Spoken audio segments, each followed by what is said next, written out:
Com o final do ano chegando e com as chuvas mais frequentes, é importante verificar como estão se comportando os reservatórios que abastecem a região metropolitana de São Paulo. Então, como está o nível de cada um dos principais sistemas de abastecimento. Sistema Cantareira, Alto Tietê e Guarapiranga também, não é?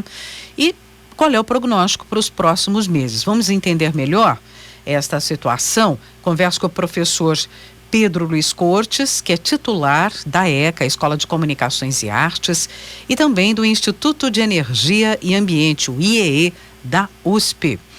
Vamos lá, de olho novamente e sempre, não é? Na situação dos reservatórios que abastecem a região metropolitana de São Paulo. Qual é a situação neste momento, professor? Então, Roxane, vamos pegar os 3 principais reservatórios que você mencionou, né? E eu vou utilizar dados divulgados ontem, porque eles são atualizados sempre às 9 horas da manhã. Então, hoje, o valor de hoje, sexta-feira, nós não temos ainda. Mas ontem, o Cantareira estava com 32% do seu nível, o Alto Tietê 45,5% e o Guarapiranga 61,8%. Bom, os números, obviamente, dão uma certa impressão, né, de que talvez o Cantareira esteja realmente ruim, o Alto Tietê também, mas será que é isso mesmo? Então eu peguei aqui um ano considerado normal, tá? 2009, aonde nessa mesma época o Cantareira ele estava com 80,8%, enquanto hoje nós estamos com 32%. O Alto Tietê estava com 56%, hoje nós estamos com 45%. E o Guarapiranga estava com 94,6% e hoje nós estamos com 61,8%. Para dar uma noção melhor de como as coisas estão se passando, eu peguei aqui como estava a situação dos reservatórios agora no dia 1º de outubro, ou seja, no início do último mês. E a situação era muito parecida com a que nós temos hoje, né? Cantareira na época estava com 32,4%, hoje está com 32%. Estava com o Alto Tietê com 47,9%, hoje está com 45,5%. E o Guarapiranga 61,3%, hoje 61,8%. No geral, somando todos os reservatórios, né, a porcentagem, né, estava da seguinte maneira: no dia 1º de outubro, 44,7%, hoje nós estamos com 44,2%. Ou seja, nós não começamos ainda este ano a ter, né, nesse segundo semestre, uma recarga substancial dos reservatórios. Isso causa uma preocupação muito grande, até mesmo porque, comparativamente a anos em que a situação era considerada normal, nós estamos muito abaixo, né, do volume que seria desejável, do volume que seria esperado para essa época do ano. O que vai acontecer esse ano, né, o que está acontecendo é que a recarga dos reservatórios, ela está demorando cada vez mais para acontecer, ou seja, a chuva acumular de uma maneira, a chuva permitir um acúmulo de água de maneira mais consistente. Para a gente ter uma ideia de como estão as chuvas aqui na região, na cidade de São Paulo, segundo dados do Instituto Nacional de Meteorologia, até ontem nós estávamos com um déficit de 29%, ou seja, 29% de chuva abaixo da média, né? O acumulado era de 97,4 milímetros e o esperado 137. Isso está de acordo, Roxane, com o prognóstico que foi feito já, não só para o primeiro semestre, no início do segundo semestre, mostrando que a gente teria realmente um ano com uma redução de chuvas. Às vezes o que acontece é que a distribuição dessas chuvas, ela é muito irregular, exatamente por conta do fenômeno Laninha, né? O fenômeno Laninha, há uma certa divergência entre os meteorologistas, climatologistas, porque havia quem dizia, olha, ele não chega a influenciar muito nas chuvas aqui em São Paulo, e havia gente que dizia ao contrário, falou, não, ele chega a influenciar. O que eu tenho visto é que essa influência ela tem acontecido, não só com uma irregularidade nas chuvas, mas também com uma redução do padrão, né, do volume de chuvas. Às vezes a gente tem aquela notícia de que em algum lugar a chuva foi muito intensa, muito forte, que dá a impressão de que choveu muito o mês inteiro. Não, o problema é que a chuva é muito mal distribuída e na média, né, na soma aí do final do mês, ela tem ficado abaixo do que seria esperado dentro de um padrão normal. Então, é esse o cenário que a gente tem, ou seja, as previsões meteorológicas e climatológicas, elas vêm se confirmando, tá? E nós não temos uma situação que possa ser classificada como confortável hoje, né, para o abastecimento da região metropolitana de São Paulo. O que eu digo é que nós entramos já num processo de uma outra crise hídrica. A diferença é que, ao invés de nós termos um racionamento, né, um corte que poderia durar assim 1 dia sem água, 2 dias com água, algo desse tipo, não, nós estamos tendo em muitos bairros, quase na totalidade dos bairros na cidade de São Paulo, cortes noturnos de água. Então as casas têm ficado aí cerca de 12 horas sem fornecimento de água.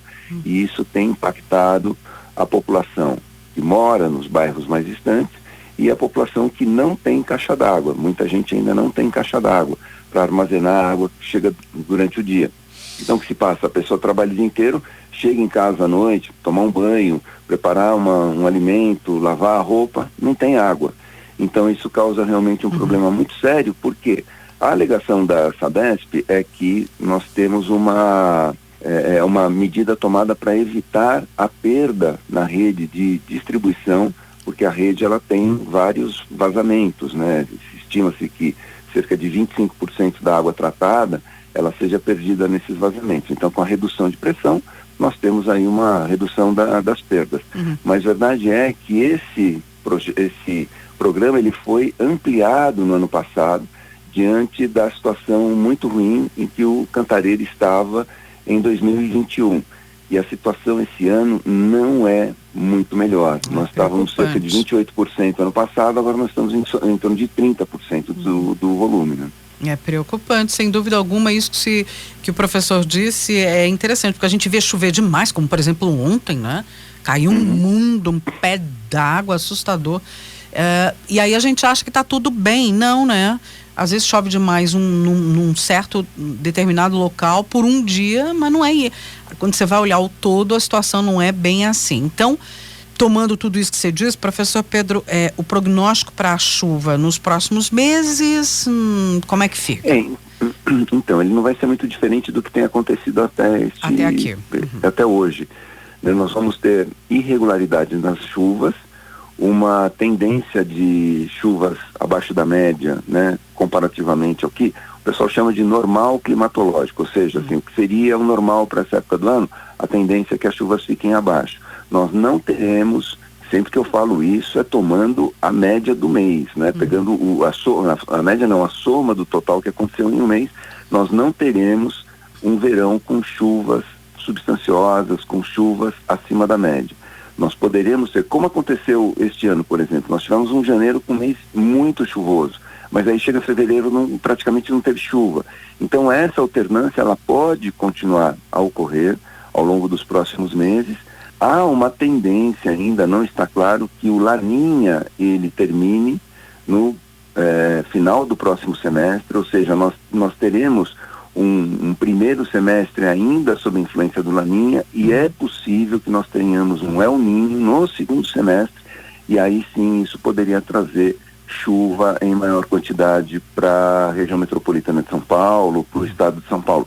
Mas uma coisa muito importante a ser dita, já finalizando, que é o sistema Cantareira, ele não está dependendo mais tanto desses fenômenos, El Niño, Laninha.